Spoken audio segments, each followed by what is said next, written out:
Everybody. For today, we are going to take a look at a brief case against economic growth.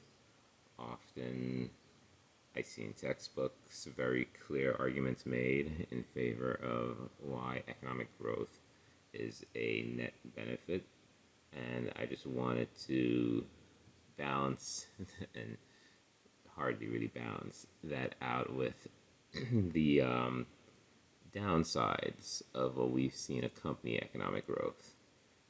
And hopefully, this allows for some reevaluation of what economic growth should be associated with and whether or not we can achieve the same ends without these deleterious associations.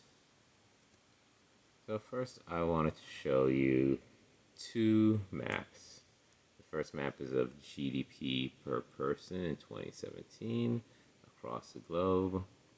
You can see that the darker the color for a nation, the more GDP per person that nation had. I want you to pay particular attention to which nations are the wealthiest, which ones seem to be making the most per person in output. And now I'm going to show you another map accompanying this. And this is per person CO2 emissions in 2019. Per person CO2 emissions. CO2 is a greenhouse gas that contributes to global warming based on the best balance of evidence. So you see the CO2 emissions from nations burning of fossil fuels for energy and cement production. Land use change is not included, and that is particularly of concern as we will go through this. But at this point, I want you to notice that many of the nations that seem to be the highest in output per person are also the nations that generate the most per person emissions. At this point, right, what we're seeing is just a snapshot similarity, right? A snapshot association. I've shown you a time, roughly similar times, and I've shown you what nations look like in a certain state in those times. But I haven't really shown you anything with this that tells you that there's a strict association, right? It could just happen to be the case that right now, or at least in within these few years, the same nations that had the highest levels of output had the highest CO2 emissions. How do we know that there's any association? We can see CO2 emissions per person versus GDP per person over time with data that's been collected or organized really by Our World in Data. And if I were to kind of go into this and show you what's going on over several years, you'll see that as nations emerged from the Industrial Revolution, they started to become higher emitters of CO2 as their GDP increased. The perfectly positive association we're seeing right now is not just a happenstance that is current for this year, but and you're free to do this in the slides that are associated with this presentation. If you click into this picture, you can see the timetable of this happening from the 1800s into the 2010s, and you can see that nations are moving along this positive line. Now, where are these CO2 emissions coming from? Not just which nations, but what activities? Where along our list of industrial practices are we emitting CO2? The common association is that greenhouse gases come from activities revolving around transportation and oil. And those are very true. Those are significant contributing sectors. As you can even see in this breakdown from the EPA, we have electricity and heat production being a substantial contributor to greenhouse gas emissions, 25%. 14% of it comes from transportation, so that's your motor vehicles, right, and their activities. And now we see that there are other areas as well of interest. Particularly, other large area seems to be agriculture, forestry, and other land use. Now, what is interesting about this area is that within it, there is a significant amount of greenhouse gas emissions that come from a largely or arguably unnecessary source, but also definitely a source where there is, if nothing else, a lot of inefficiencies occurring that lead to a substantial amount of CO2 emissions that might be very sensitive to increases in our GDP per capita or increase. Yeah. So this sector, according to the United Nations estimates, would be animal agriculture, which would account for around 18% of total greenhouse gas emissions. Now, that 18% would exceed transportation. And you would think, just on that premise alone, there would be at least similar focus on the contributions of animal agriculture to this problem. But only recently has it really become as more, or maybe not even as, but more commonly understood that our animal agriculture practices are contributing significantly to our emissions and are in many ways more controllable than they are today and probably necessary to control. So you can see that most of these CO2 emissions are really coming from two major sources, right? All animal agriculture contributes to this to some extent, and there are multiple ways that happens. If we're really just considering the animals themselves, though, we can see that the emissions from cattle far surpass many of the other animal agricultural associated emissions. It's arguable that there'd be a significant impact on greenhouse gas emissions alone if there was a larger effort made to really rein in cattle production and rearing globally. So there is an area of focus that is surrounded around our beef consumption and our dairy consumption. Funny enough, right? If anybody has seen the video that I did on market interventions that failed to produce the outcomes that would have been beneficial for society, all right? One of those was the subsidy, one of those was the subsidies provided by the U.S. government to dairy farmers. The associated harms to the environment is one of the things that was brought up in that video, and this is it coming back again. The harms from raising cattle for dairy are far, far more problematic than any of the other animal agricultural practices we contribute to. And the unfortunate side of this is that the things that we associate with economic growth seem to be associated with the consumption of more meat, more animal products, and the consumption of less plant products.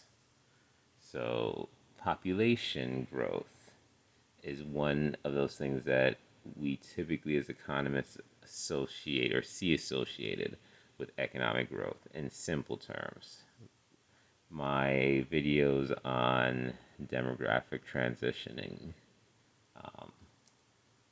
and economic development go into more detail on why you may see population growth rates go all over the place as an economy develops. and therefore has higher GDP per capita as part of its development. But typically, as nations increase their GDP per person, you see population growth rates go down. And what you see here on the left hand panel is that wheat consumption or wheat demand declines at a similar trend, along a similar trend with population growth. On the right hand side, you see that kind of really significant percentage changes in GDP are associated with percentage changes in meat consumption. I mean that just knowing that these are these are really tight associations between the two from year to year, and it really speaks to how much of our economic growth and even our contractions are associated with reductions in the consumption of animal products. So the concerning thing is if we're all just pursuing growth, what happens to our CO2 emissions, especially the emissions that are associated with this area of our lives? We grow our wallets and we seem to therefore want to eat more animals. And the problem is that the animals that we tend to love so much to eat as in the developed world, the animals that produce dairy and the animals that produce beef, cattle, are the worst for the environment, and as you'll learn in a few slides, are also pretty bad for our own individual and public health. But here we go, the ultimate kind of positive association of meat consumption and GDP per capita. Again, this is one of those things, if you, as best as you can estimate it over time, there's probably an association that as countries are moving along their GDP lines, right? Like as long as they are increasing their output, they are also increasing their consumption of animal products. Now, you may see where this is already going, but I wanted to at least introduce you slowly to the problem with this that isn't just the externalized environmental problem, but also the multi-level personal health issues that would be associated with this type of economic growth. The nations, again, that you may remember from the first slide that have the highest GDP per capita obviously have strong associations with heart disease as their leading cause of death. Actually, most of the developed world seems to have heart disease as its leading cause of death, then followed by cancer. Right? When we're looking at developing parts of the globe on this map, especially in Africa, you see that a lot of the leading causes of death are really more about public health infrastructure and treatment and access to that, right? These are things that have been, for the most part, eradicated in the developed world or are tightly controlled in the developed world. And that control is really coming from access to the resources that you can at least give people a basic level of health care, and they can afford, to some extent, a basic level of health care that has eradicated these things. But for the developed world, heart disease is now the leading cause of death in many cases. And in the places where it isn't, cancer of some sort is the follow-up. I show you this map, or bring back this map to, again, remind you, right? Like, these associations happening between economic growth are public and individual health outcomes and the health of the entire globe in terms of the environment. They're not disconnected. There are mechanisms for why higher fat consumption in general, but evidence points to particular concerns around animal fat, higher consumption of that becomes associated with diseases of affluence like heart disease, or are really causal of diseases of affluence like heart disease. So that as these economies are growing, they're growing in highly unhealthy ways, unhealthy for the environment and how much consumption they want of several products, especially animal products, but not exclusively animal products, right? These associations also have a heavy consumption of transportation goods, right? Now that you're a developed nation, you have to bring in and participate in the global economy, so you transport more. Clearly, that contributes as well. But what seems to be unnecessary and in both ways detrimental to us, right? Transportation to some extent provides a benefit to the people participating. Whether or not that benefit is outweighed by the environmental costs is what we need to determine. But it does provide a benefit. But the animal product consumption, as you can see from this slide, is having a negative consequence even on the participants in this market. They are not only causing a disproportionate amount of harm to the environment, especially in regards to the animals that are particularly raised as part of animal agricultural practices in the developed world, but they're also contributing to preventable causes of death that are associated with diseases of affluence. You don't Heart disease is not an inevitable outcome by any understanding of the literature. It's an unfortunate result of a high fat diet, and for Americans, just analysis after analysis after analysis of the standard American diet points to how much animal fat consumption is happening. It's really just a straight line of connection that we see this happening not only in the United States, but across the globe.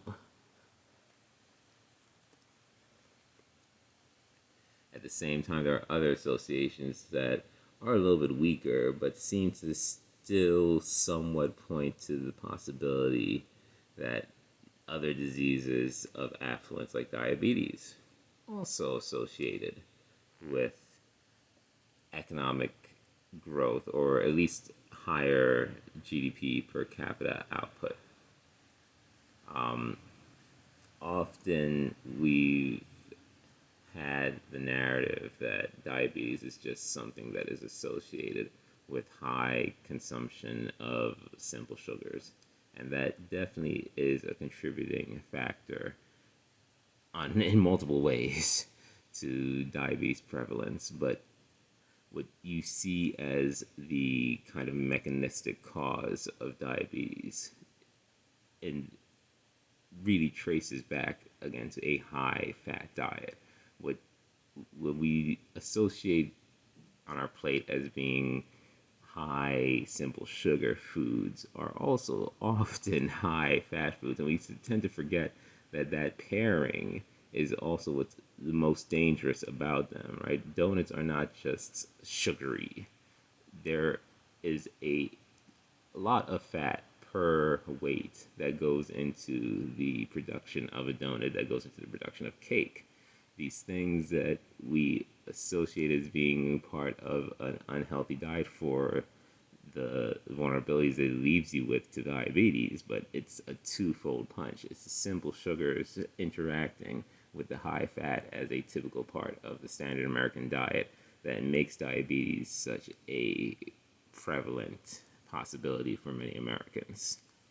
And the control of both is really critical to addressing it. And it is interesting that we do also see a very small but existing correlation between output and diabetes as well, another chronic disease of affluence. So the other aspect of this that I wanted to bring to your attention is the association of human development, which would be another way to kind of measure this economic growth if we really thought that GDP per capita was a poor measure, because there's a lot of financial engineering that can go into creating a high GDP per capita for a country that has very little to do with even the direct amount of output happening within the country in any material way, or the amount of income that anybody practically has access to within that nation. But human development, though, takes into consideration multiple factors that aren't just about income, but also kind of include the level of education in that country, for example, things that may be more reflective of the access to resources for individual citizens. The interesting thing here is the association of human development, where you see the dark blue nations being the ones that have the highest, and the dark red nations being the ones that have the lowest human development index. We see here, specifically for men, a high association of high human development and these cases of cancers, different types of cancers. So the rates of both cases and deaths of various types of cancers are strongly associated with these high levels of human development. You can see lung cancer and, well, the particular ones that have strong disproportionate associations with human development seem to be lung, prostate, colorectal, stomach, liver, esophagus, bladder cancer. All of these seem to be particularly prominent in the developed world. Now, the thing here is the ratio of the blue line to that red line. The red lines, or the red bars, represent death rates. And what you can see is that the chances of survival, the case fatality ratio, is much lower in the developed world for most of those same cancers. But the case rate is much higher. Your exposure, the incidences of these happening in the developed world is much more frequent than what's happening in the underdeveloped world.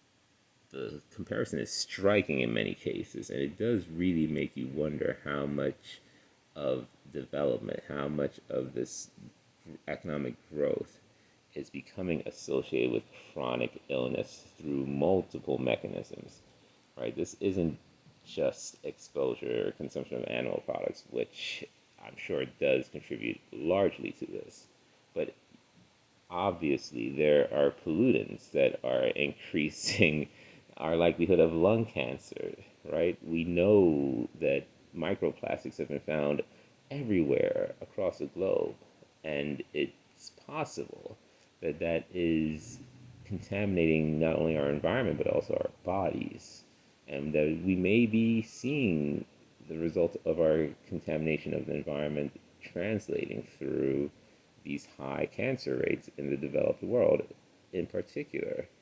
Of course, our exposure also to highly processed foods is contributing to this. Red meat is a class 1 carcinogen based on UN classification, right? We know things like processed meats are also high. I'm pretty sure they're also class 1, if not close class, carcinogen as well.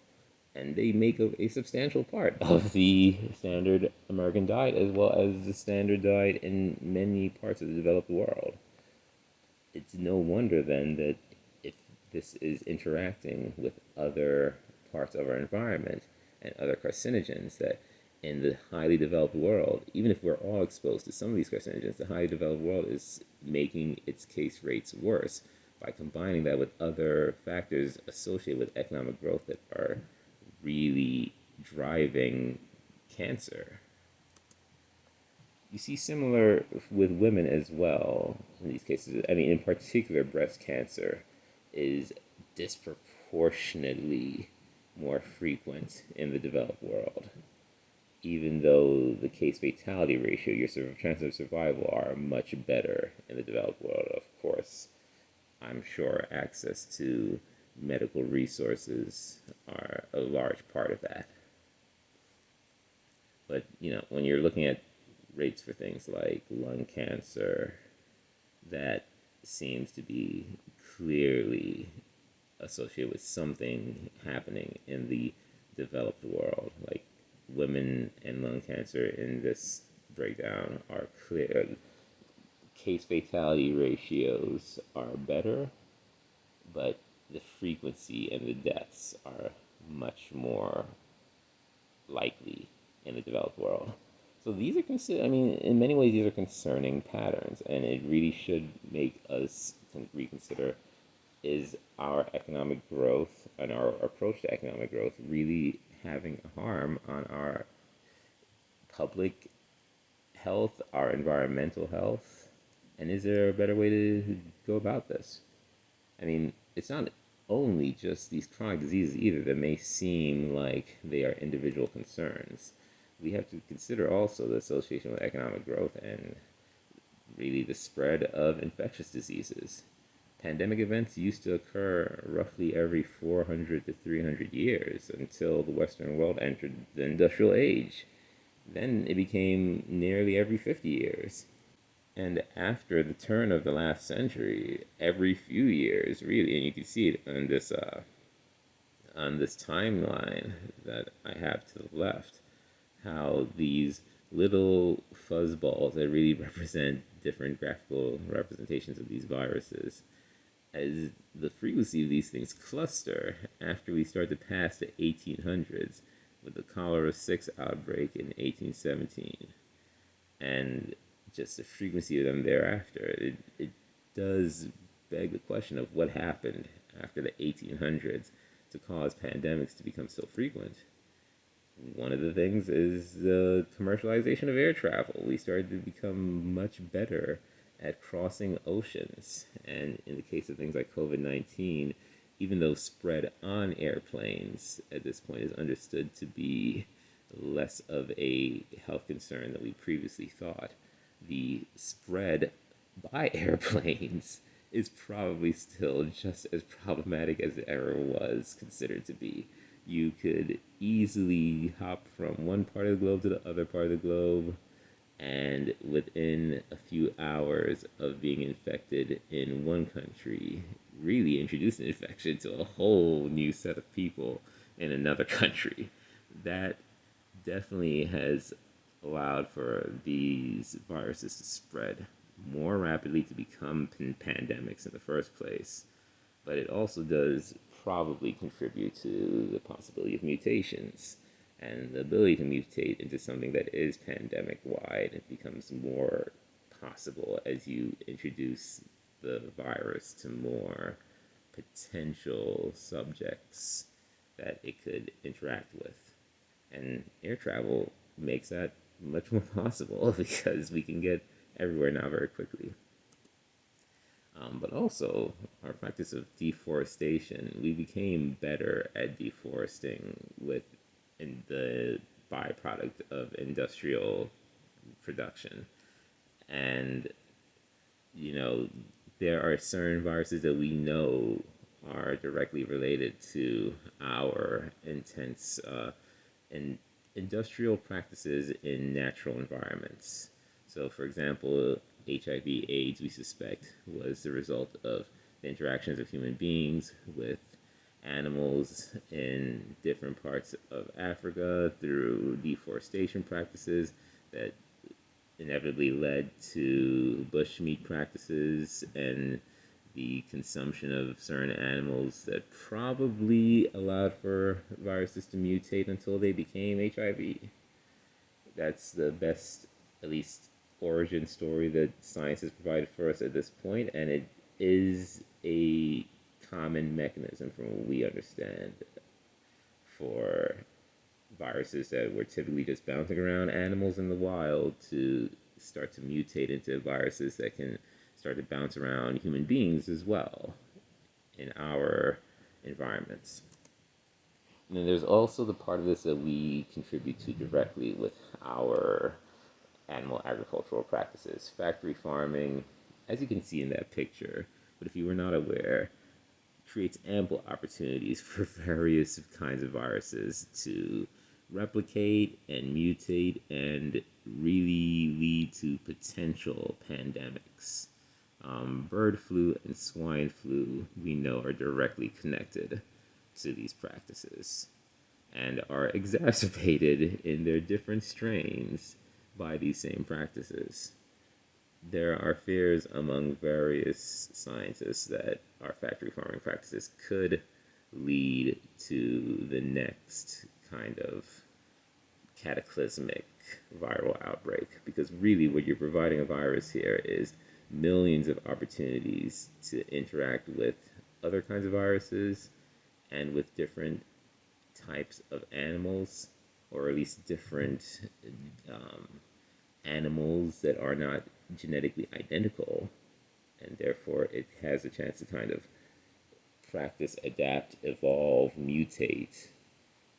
And it seems at that point then just really a probability model as to when one will mutate to become the pandemic that really brings deep regret among many across the globe. In a poetic sense, really, these pandemics are a symptom of the diseases caused by our economic activity. Economic growth, defined by unbridled consumer demand, especially for animal products, has disrupted our environment and decimated our public health. And it has now become the routine that viral outbreaks seem to really ask us to just pause our lives. And you can see on this graph in the back how staggered the most recent pandemics have become because of how frequent they are.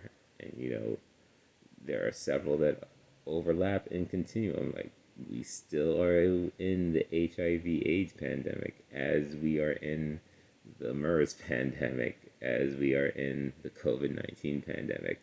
That is kind of not not completely unusual, but before the 1800s, we don't really seem to have so much exposure to various kinds of viruses that we're experiencing large-scale pandemics that overlap with each other. That really only happens after the 1800s, and we start to become more of an industrialized global world. So virtually all these issues, these consequences of economic growth, they disproportionately impact non-white communities. I have to point that out because that is the unfortunate byproduct of environmental degradation. They have to live with that.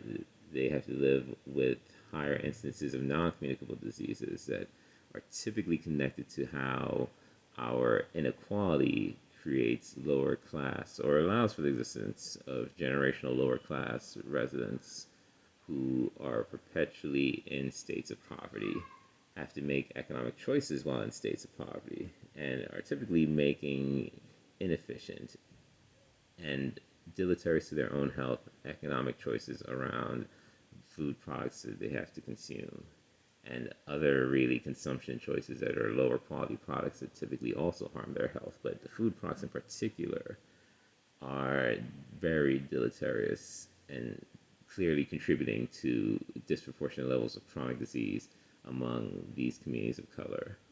Right? Like, it's not necessarily a issue of knowledge as much as it is an issue of resources and access to the resources that allow people across the economic spectrum, that would allow them across the economic spectrum to make the healthy choices they need to make. So we can look at things like Cancer Alley, where you have a disproportionate amount of cancers in Black communities that are typically within close proximity to industrial production and animal agricultural areas of the country. And it's really, I don't want to say it's a no-brainer, but this level of association and these multiple directions of association, or these multiple, I should say, arrows pointing to similar associations, they really seem to have the same answer, the same origin point, which is that people are being exposed to things that are not common in the natural world and are an outcome of our industrial output, which is directly related to how we approach economic growth. And if we can approach economic growth differently, we can have good things while having good outcomes. Not outcomes like this, where you see higher rates of blood pressure among communities of color, higher rates of hypertension among black residents of the country, higher rates of diabetes, and similarly concerning rates of things that should be preventable: heart disease, stroke. I mean, even to some extent, I mean, many of these cancers in studies have been argued as unnecessary and by simple lifestyle interventions entirely preventable, but also by interventions in how we address the way that we produce goods and services in our economy, where we produce them, how we try to protect residents, and how we enable residents to protect themselves and to protect their own health. These are all important questions that we haven't fully answered in how we approach economic growth, and the result seems to be a deleterious outcome for certain communities. And you can see even when we talk about things like the pandemics that occur. The 1918 pandemic also had a disproportionate influence on black Americans with higher death rates compared to white Americans.